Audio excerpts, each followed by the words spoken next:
Diskusikan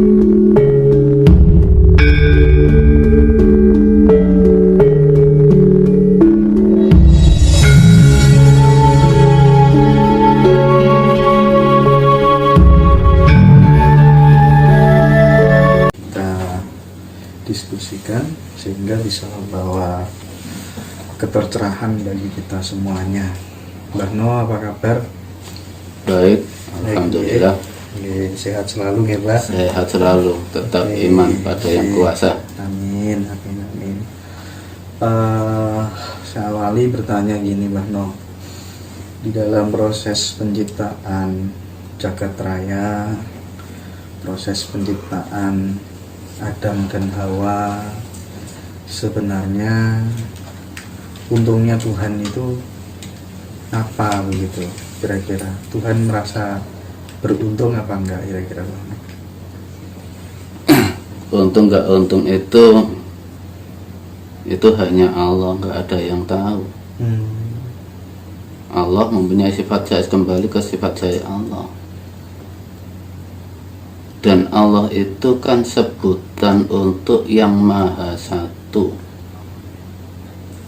Lafadznya alif, lam, ha.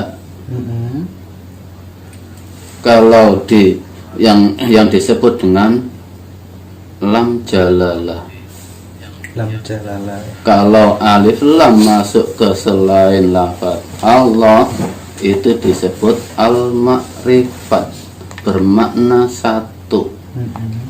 Sebelum lafadz Allah itu digabungkan dengan al-jalalah, berbentuk kalimat ilahun, artinya Tuhan. Dan di situ ditambah dengan alif lam al-ma'rifat, ma'rifat bermakna satu, jadi Tuhan itu hanya satu. Dan di situ kalau saya membuka hati orang untuk menuju Allah, saya bimbing hatinya untuk berzikir ke Allah. Setelah itu nggak ada sebutan Allah lagi, itu hanya proses. Jadi Allah itu hanya proses pembuka. Selanjutnya menjadi kelakuan apa? La ilaha illallah. Nanti kita tanyai la ilaha, masih adakah Tuhan yang saya kagumi? Masih adakah di sini yang menghidupi saya? Masih adakah?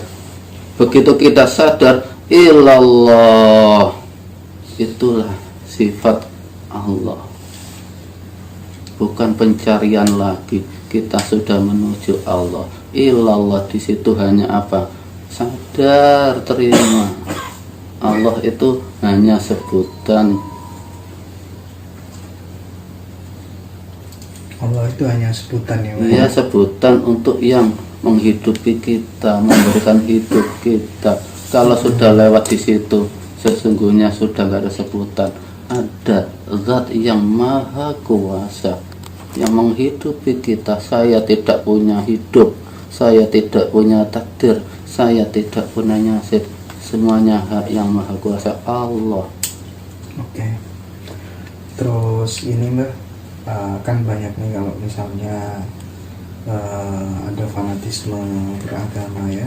Iya. Banyak yang bertanya apakah surga itu kalau memang apapun namanya ada, itu hanya diperuntukkan untuk orang yang muslim saja, Mbak? Apakah mereka yang non muslim tidak boleh mendapatkan surga?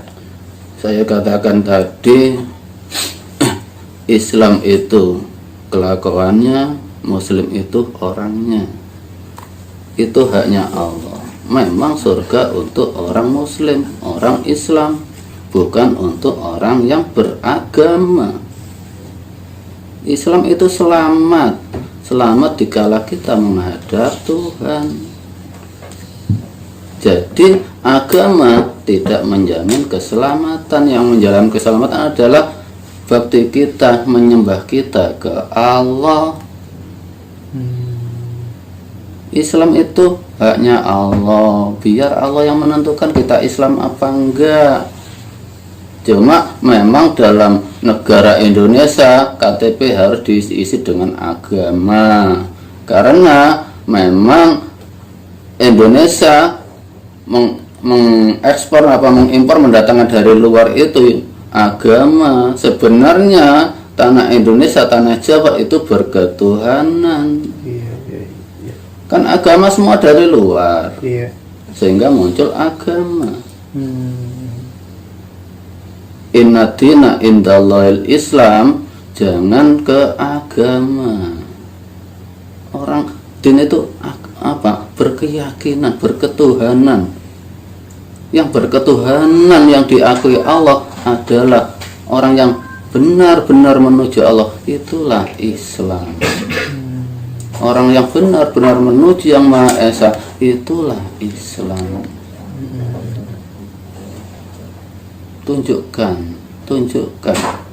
kita itu jujur, hidup kita sadar menuju Allah apa enggak. Kalau Indonesia membawa logo-logo agama, selamanya enggak akan rukun. Betul. Kalau berajaskan Pancasila, berketuhanan yang Maha Esa, yakin damai rukun. Kan itu hanya thariqah kita ada yang melalui Kanjeng Nabi Muhammad, ada yang melalui Nabi Isa. Hanya media. Iya. Maaf, ini saya perjelas lagi, hanya media. Kalau orang Islam menghadap Ka'bah, kalau yang lain ada yang menghadap salib, ada yang menghadap patung Buddha. Kalau dibendakan semua dari batu. Iya. Sejatinya kita itu menghadap Allah yang tidak berbentuk. Hidup kita menghadap kemanapun, kita dalam keadaan apapun, hadapkan hidup kita ke Allah. Inni wajjahtu wajhiya lilladzi fataras samawati wal arda. Padahal di takbiratul ihram yang kita baca, inna sholati wa nusuki wa mahyaya wa mamati, itu janji setia kita ke Allah. Sesungguhnya sholatku, ibadahku, hidup dan matiku itu milik Allah. Iya. Buktikan. Itu kan berketuhanan, bukan Iya. beragama. Iya. Berarti agama tidak menjamin orang masuk surga, namun Iya, enggak. yang membawa kita selamat itu ya tingkat kepasrahan kepada Tuhan. Iya, pengabdian kita ke berbuat baik kepada Tuhan yang sesama. Maha Esa. Kan jelas ya ada sabiin. Iya. Yang di Quran itu kan ayatnya sudah jelas itu. Iya. Kita ciptakan kedamaian, kita hormatilah cara thariqah orang lain. Kalau dalam bahasa Arab thariqah, kalau dalam bahasa kita pilihan orang lain. Yang menerima akibatnya ya kita sendiri, ya orang-orang itu sendiri. Mengapa kita harus mencampuri urusan orang lain? Betul. Selamatkan diri kita. Ku anfusakum, selamatkan dirimu, wa alikum, keluargamu. Mengapa mengurusi orang lain? Nggak ada kan?